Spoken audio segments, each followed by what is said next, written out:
All right, welcome back to the deep dive. Today, we're tackling a text that, well, it feels both incredibly ancient and somehow shockingly relevant. Definitely. It's a source that's really resonated through philosophy, through culture for thousands of years. We're looking at the Tao Te King, or the Tao and its characteristics, Yeah. using the James Legge translation, and really digging into the chapters you've shared with us. Yeah, and this isn't just, some dusty old document. It's compact, it's powerful, and often delightfully paradoxical. It's like a A guide guide to what, exactly? to understanding the fundamental nature of reality, what it calls the Tao, and crucially, how to live in harmony with it. It also throws out some, frankly, wild ideas about leadership. And governing, yeah, it's quite something. It really is. So our mission today is to kind of peel back the layers, pull out those core concepts, and really try to grasp the surprising, sometimes almost head-spinning perspectives this text offers you. Get to those aha moments. Exactly, those moments that might just shift how you look at things. So let's get into it. Okay, where else to begin? Well, the beginning. Chapter 1 throws down the gauntlet immediately. How so? It says, "The Tao that can be trodden is not the enduring and unchanging Tao. The name that can be named is not the enduring and unchanging name." Straight off the bat, what does that make you think? Hmm. It feels like it's saying, look, the ultimate reality of this Tao thing, you can't really pin it down. You can't fully grasp it or label it with words. Exactly. Anything you can point to, define, or sort of follow like a map, that's not the real underlying Tao. Precisely. It's trying to talk about something ineffable, something beyond language.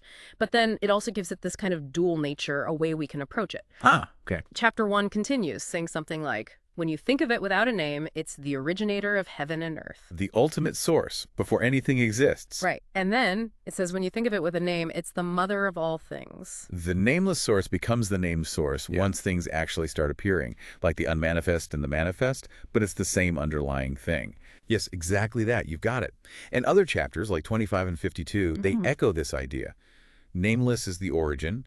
Named is the mother of creation. Okay, so it resists definition, but does the text try to describe it at all? Give us some hints. Oh, it does. It uses these evocative qualities, things like deep and unfathomable. That's in chapter 4. Unfathomable. Yeah, or formless and invisible semblance. You find that in chapters 14 and 21. It's described as, like, ceaseless in its action, always moving, but fundamentally unnamed. Always moving. Chapter 25 calls it great, passing on, becoming remote, and then returning. Like a cycle. A constant cosmic cycle, yeah.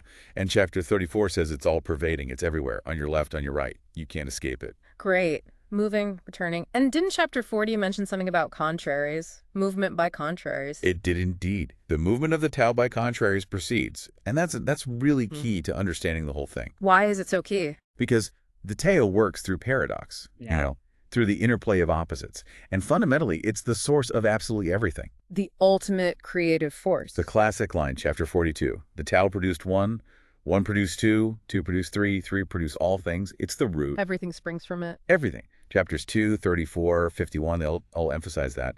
It's the basic isness behind everything you see, everything you experience.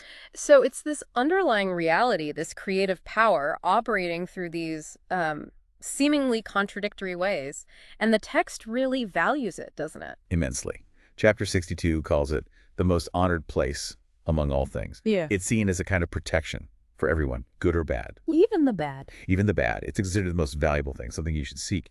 And maybe most surprisingly, the text says even the guilty can find, like escape or refuge through it. Wow. That is surprising. It implies this kind of universal, almost non-judgmental quality to the Tao itself, a path open to anyone. Pretty much. Okay, let's shift gears a bit. There's another concept that feels really counterintuitive, especially today. The power of emptiness. Ah, yes. This is where the text gets really practical and kind of flips things on their head.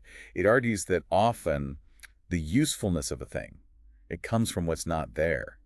The empty space. I remember the examples from the source. They're so vivid. Can you walk us through those? Absolutely. Chapter 11 gives us these great ones. First, the wheel. You have, say, 30 spokes meeting at the hub. Right.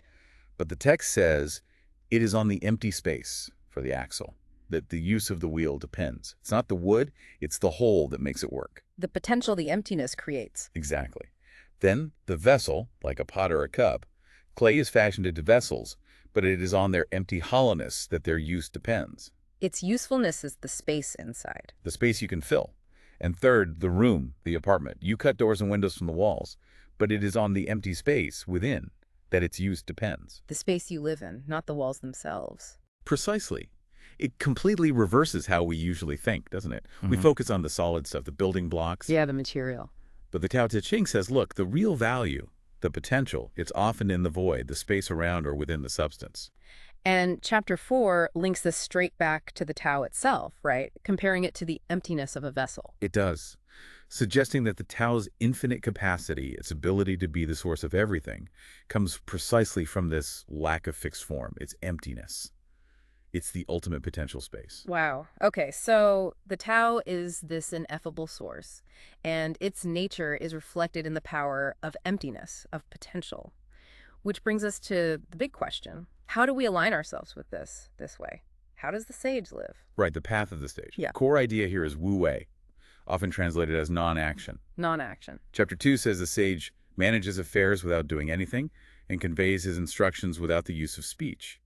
Chapter 10 talks about proceeding without any purpose of action. Now, that sounds like just being lazy or passive. That's the common misunderstanding, isn't it? It absolutely is. And it's not really about doing nothing.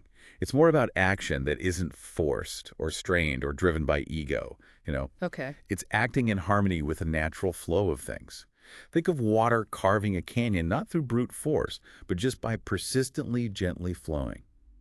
Chapter 43 mentions the advantage belongs to doing nothing with a purpose, acting without that rigid goal fixed in mind. And there's that really strong paradox in chapter 48, something about diminishing doing. Yeah, diminishing doing day by day until arriving at non-action. Having arrived at this point of non-action, there is nothing which he does not do. So you reduce your deliberate, forceful actions until you're doing nothing, but somehow everything gets done. How does that work? It's a challenge, for sure. Think of it less as inaction, more as maybe effortless effectiveness, like a really skilled gardener who works with nature, not fighting it. Or a leader who creates the right conditions instead of micromanaging everything. Exactly. When your actions align with the Tao, they just flow naturally. They become incredibly effective without all that straining and striving. It sounds like getting out of your own way, letting things unfold. And this seems tied up with embracing paradox and real humility. Deeply intertwined. Chapter 2 points out how opposites define each other. You can't have beauty without ugliness, difficult without easy. They're two sides of one coin. Acknowledging the whole picture. Yes. And the text hammers home the power of the seemingly weak or soft. Chapters 36, 43, 78 all say it. The soft overcomes the hard, the weak overcomes the strong. Like the water example. Precisely. Yeah. And chapter 76 uses that image of life and death. A living thing, a young branch is supple and weak. A dead thing, a dry twig is firm and strong, but it snaps. Rigidity is death. Flexibility is life. Weakness as resilience. Flexibility as strength. That really cuts against the grain, doesn't it? Our world values hardness, toughness. It absolutely does. And this connects straight to the sage's humility. Chapter 8 uses water again. Highest excellence is like water. It benefits everything, but it takes the lowest place, the place nobody wants. The lowest place. And chapter 7 says, the sage puts his own person last, and yet it is found in the foremost place. How does that work? Putting yourself last puts you first. Maybe. By not grasping. By serving the whole instead of pushing for personal gain. The text seems to suggest exactly that. Chapters 22 and 24 talk about being free from self-display, self-assertion, boasting. Not showing off. Right. And because of that, the sage shines, is distinguished, and no one in the world is able to strive with him. When you stop fighting for the spotlight, you paradoxically gain a different kind of prominence. By not trying to be great, you achieve greatness. We see that again and again. We do. Chapter 34, the sage doesn't make himself great, so he accomplishes great things. Right. Chapter 66, the sage speaks humbly, stays behind others, so people don't feel burdened by their leadership. Leading from behind, leading through service. Exactly. Chapter 67 even lists these three precious things: gentleness, economy-like, frugality, and shrinking from taking precedence, not wanting to be first. And it actually says gentleness wins battles. It explicitly states, gentleness is sure to be victorious even in battle, which is maybe the ultimate paradox in a world obsessed with force. Incredible. Okay, let's move inward. What about the sage's inner state, desires? Well, back in chapter 1, it connects understanding the Tao's mystery with being without desire.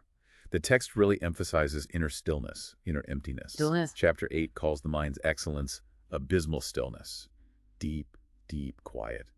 Chapter 16 urges vacancy to the utmost degree, and that of stillness guarded with unwearying vigor. So quieting the mind, creating that internal space, it's necessary to even perceive the Tao. That seems to be the idea. You need to be free from the constant noise of wants and thoughts.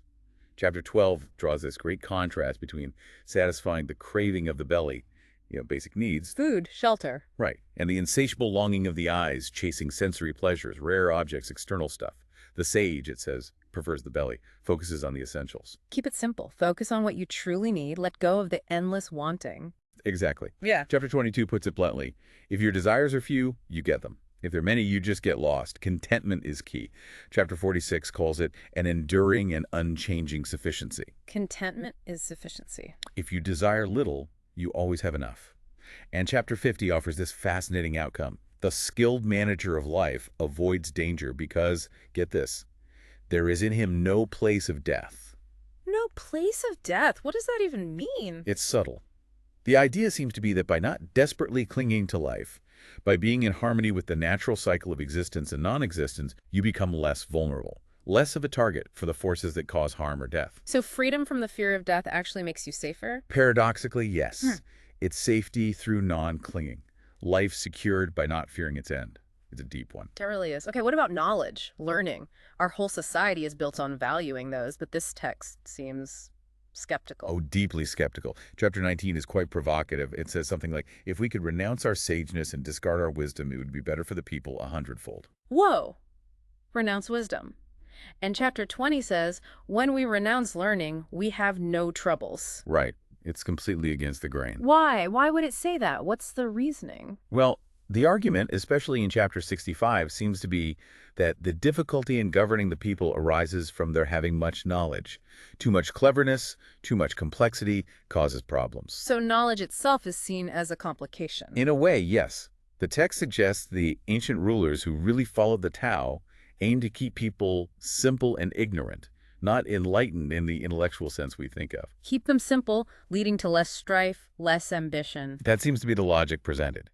And true understanding of the Tao, it argues, isn't found in books or clever debates anyway. How is it found then? Chapters 56 and 71 keep repeating this theme. He who knows the Tao does not care to speak about it. He who is ever ready to speak about it does not know it. So the real knowing is silent. And Chapter 81 adds, those who are skilled in the Tao do not dispute. The disputatious are not skilled.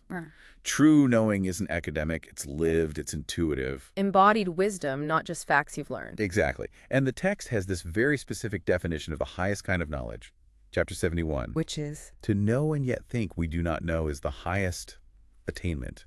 Not to know and yet think we do know is a disease. So the wisest state is knowing you don't know everything. That Socratic idea. Precisely. Deep intellectual humility, thinking you know it all when you don't. That's the disease. That really reframes humility. It's not just being modest, it's being accurate about your own limits. Okay, so we've looked at the Tao, the individual path. How do these radical ideas translate to governing a society? Well, the principles for governing are just as counterintuitive. Chapter 3 gives that famous, maybe infamous blueprint. The sage ruler empties their minds, fills their bellies, weakens their wills, and strengthens their bones. Emptying minds, weakening wills. I mean, that sounds pretty authoritarian to modern ears, doesn't it? Maybe even manipulative. It definitely sounds that way through our lens. But from the text perspective, remember, it sees individual knowledge and desire as the root of trouble. We just talked about that skepticism towards knowledge. Right, knowledge leading to complications. So keeping people without knowledge and without desire is presented in Chapter 3 as the direct path to social harmony, to good order.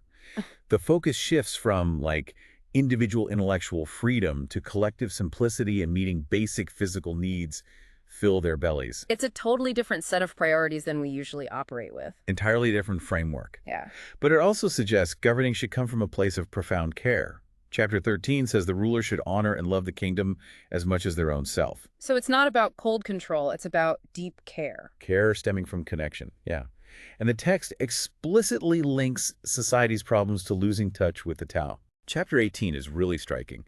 It says, essentially, when the great Tao fell out of use, That's when things like benevolence and righteousness appeared. Then came cleverness and shrewdness, and hypocrisy followed. Wait, so things we think of as virtues being benevolent, righteous the text sees them as symptoms? Symptoms of having lost the natural way? That's exactly the implication. They're like Good. artificial fixes for a system that's already broken because it's disconnected from the Tao. Wow. That challenges basically everything we're taught about It ethics. really does. And Yeah. chapter 57 carries on this critique of intervention.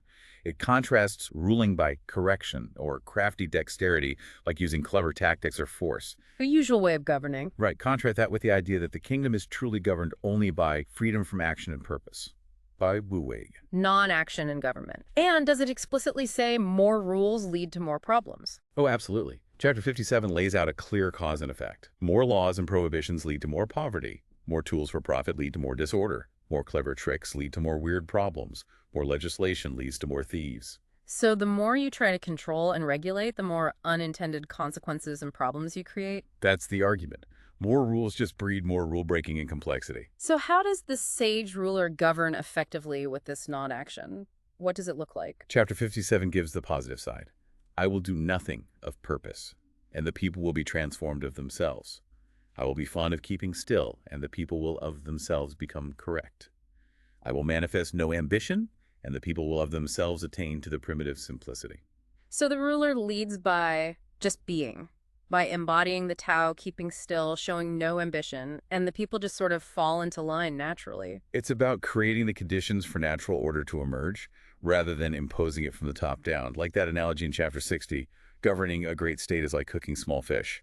Handle it lightly. Don't poke it too much or it falls apart. Exactly. Too much handling, too much intervention ruins it. The text also strongly warns against ambition, discontent, the desire to acquire more. Chapter 46 calls ambition the greatest guilt, discontent the greatest calamity, and wanting to get stuff the greatest fault. These inner states and the ruler lead to external problems for everyone. That's the connection it makes. And war is especially condemned. Yeah, you mentioned that earlier. Repeatedly. Arms are called instruments of evil omen. Chapters 30, 31, 67, 68, 69 all hit this point. The superior man uses them only when there's absolutely no other choice and prefers calm and repose. Necessity, not preference. Right. And chapter 69 has that incredible line, when weapons are actually crossed, he who deplores the situation conquers. Victory comes not from aggression, but from a deep reluctance, a sadness about the violence itself. Winning through hating the fight itself, that's powerful. What about practical things like famine, bad governance? Chapter 75 connects those directly to the rulers. Famine comes from too much taxation. Difficulty in governing comes from the superiors doing too much, their excessive agency. So again, it's a critique of leaders taking too much and doing too much. Overreach. Clear critique of extractive leadership and overgoverning. Chapter 77 drives it home by contrasting the way of heaven, which balances things out, takes from the surplus, gives to the deficient. Like a cosmic balancing scale? Yes. Contrasting that with the way of man, who takes from those who don't have enough to add to his own surplus. Heaven creates balance. Humans often create imbalance and inequality.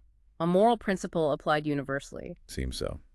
And then finally, chapter 80 paints this picture of the ideal state. It's a small state, embodying all these principles to the extreme. What does it look like? Well, there's no employment for the specially gifted, maybe to avoid ambition and hierarchy. People are content. They don't fear death or feel the need to migrate. There's no use for transport or weapons. No travel, no defense needed. Apparently not. They use simple knotted cords for records, rejecting complex administration. They find joy in simple food, simple clothes, simple homes, and crucially, they have basically no interaction with neighboring states, even if they can hear their dogs barking. Wow. That's Yeah. radical. Deliberately isolated, simple, almost anti-progress, anti-connectivity. It's a total rejection of what we usually think of as development, ambition, innovation, expansion, interaction. But it makes sense as the logical endpoint if you truly prioritize simplicity, contentment, and non-action above all else, right? To avoid all the complications that come with those other things. It's the ultimate expression of that philosophy, yeah. Yeah. Trying to create a state free from the causes of strife identified throughout the text. Okay, so we've journeyed through these core ideas. The mysterious, ineffable Tao, the surprising power found in emptiness, the sage's path through non-action, humility, inner stillness, and simplicity. And this really unconventional approach to governing, valuing, yielding, minimal intervention, peace over conflict. It's just, it's such a rich body of wisdom, isn't it? And it consistently challenges our most basic assumptions about what works, what's valuable, what leads to a good life or a good society. It really does. It forces you to question things you take for granted. And these ancient insights, they're not just, historical footnotes. They offer you these alternative ways of seeing things that can really make you pause and question the automatic values we tend to hold today. Values like strength, constant action, accumulating knowledge, getting wealthy, seeking high positions. Yeah, all the things we're told to strive for, the text doesn't just question them. It suggests they might be the very obstacles in our path, the things actually getting in the way. Which leaves us with a pretty powerful, maybe even unsettling thought for you, the listener, to chew on, drawn straight from these chapters. What if? What if the path to real effectiveness, to harmony, to well-being in your own life, and maybe even in how we lead or organize ourselves, what if that path lies not in chasing the things the world usually champions? Not in strength, action, knowledge, wealth, fame, high position, but actually in embracing their opposites. In yielding, in non-action, in simplicity, contentment, maybe even obscurity, and finding value in the lowliness the text keeps mentioning. What then?